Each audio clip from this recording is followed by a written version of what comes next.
बिस्मिल्लाहिर्रहमानिर्रहीम। मेरा नाम है फैसल हाशमी।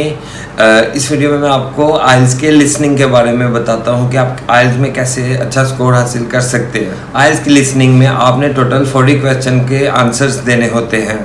आपको आइल्स लिसनिंग में 4 रिकॉर्डिंग्स सुनाई जाती हैं, जिन्हें सुन के आपने 40 क्वेश्चन के आंसर देने होते हैं और उनके जवाब आंसर शीट में लिखने होते हैं। आइल्स की लिसनिंग में आपको जो फर्स्ट रिकॉर्डिंग सुनाई जाती है उसे सुन के आपने 10 क्वेश्चन के आंसर करने होते हैं। इस फर्स्ट रिकॉर्डिंग में रियल लाइफ कन्वर्सेशन होती है जो आप सुनते हैं और आपके सामने 10 क्वेश्चन होते हैं जिसके आपने आंसर देने होते हैं और fill in the blanks fill करने होते हैं। आइल्स के दूसरे सेशन में भी आपको रियल लाइफ कन्वर्सेशन ही सुनाई जाती है और ये फर्स्ट और सेकंड सेशन ऑलमोस्ट इजी होता है अगर आप कंपेयर करें नेक्स्ट 2 सेशन के साथ। थर्ड सेशन में आप एकेडमिक कन्वर्सेशन चल रही होती है जिसे आप सुन रहे होते हैं, वो 2 से 3 अफराद के दरमियान होती है और जो फाइनल रिकॉर्डिंग होती है वो जस्ट लाइक मोनोलॉग होता है, उसे आपने सुन के 10 क्वेश्चन के आंसर देने होते हैं। जो 4 रिकॉर्डिंग होती है वो अमूमन काफ़ी फास्ट स्पीकिंग में होती है। 4 रिकॉर्डिंग में जो स्पीकर होता है वो काफ़ी फास्ट होता है, तो इसलिए इसमें बहुत से स्टूडेंट्स के ज़्यादातर जो क्वेश्चन के आंसर्स हैं वो 4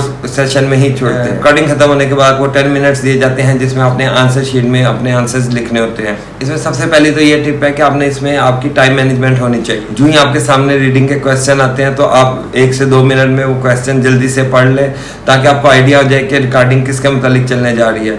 और जो फर्स्ट और सेकंड रिकॉर्डिंग के दरमियान जो टाइमिंग आती है उस टाइमिंग में कोशिश करें आप अगले क्वेश्चन पढ़ लें, तो ताकि आप जो जल्दी से आप दूसरे क्वेश्चन पढ़ सकते हैं। सेम प्रोसेस आप कर सकते हैं 3rd और 4th रिकॉर्डिंग से पहले। आइल्स लिसनिंग की आप प्रैक्टिस कैसे कर सकते हैं, प्रिपरेशन कैसे कर सकते हैं, इसकी सबसे पहले जो मेजर सजेशन मैं स्टूडेंट्स को देता हूँ वो ये है कि आप डेली कुछ ना कुछ सुने। जस्ट लाइक आप कुछ भी न्यूज़ सुन सकते हैं, आप न्यूज़ चैनल सुन सकते हैं, आप वीडियोस देख सकते हैं, तो एटलीस्ट आपकी डेली प्रैक्टिस होनी चाहिए कि लिसनिंग की। और इसके साथ साथ ऑब्वियसली जो प्रैक्टिस टेस्ट है, जो आइल्स के प्रैक्टिस टेस्ट होते हैं, वो आप जो सा भी चूज़ किया हो आपने उसकी भी आप डेली की लिसनिंग सुने।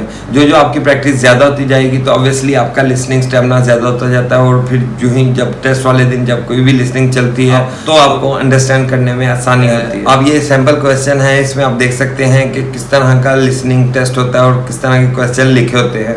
तो आप अगर जल्दी से इसे गो थ्रू कर लें क्वेश्चंस को तो फिर जो ही रिकॉर्डिंग स्टार्ट होती है तो ऑब्वियसली आपको लिसनिंग में आसानी होती है और आपको समझ आता है कि वो क्या कह रहे हैं और आप ऑब्वियसली उसमें से आपने अपने आंसर्स पिक करने होते हैं। ये जो क्वेश्चंस है ये है टोटल हेल्थ क्लीनिंग के बारे में।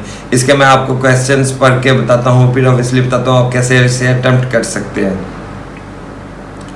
It's a patient details personal information. Example: name Julie Annie Garcia, contact phone blank space, date of birth blank space 1992, occupation work as a।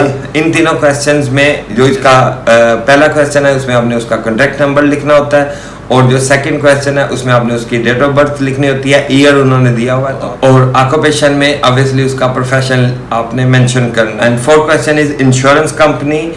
So here आपको उसका जो कंपनी का मेन नेम है वो आपने उसके ऊपर फोकस होना चाहिए। जो ही कंपनी का नेम आएगा वो आपने फर्स्ट नेम यहाँ लिखना होता है और सेकंड उन्होंने लाइफ इंश्योरेंस आगे ऑलरेडी मेंशन किया हुआ है। तो ये तो है सिंपल सा क्वेश्चन, यानी ये आपका ओवरव्यू देने के लिए कि किस तरह की आपको लिसनिंग के क्वेश्चन आ सकते हैं और आपने किस तरह इन्हें फिल करना होता है। इसमें एक टिप ये भी है कि आपके जो आंसर्स हैं वो आपको लास्ट में 10 मिनट्स मिलते हैं अपनी आंसर शीट पे उतारने के लिए।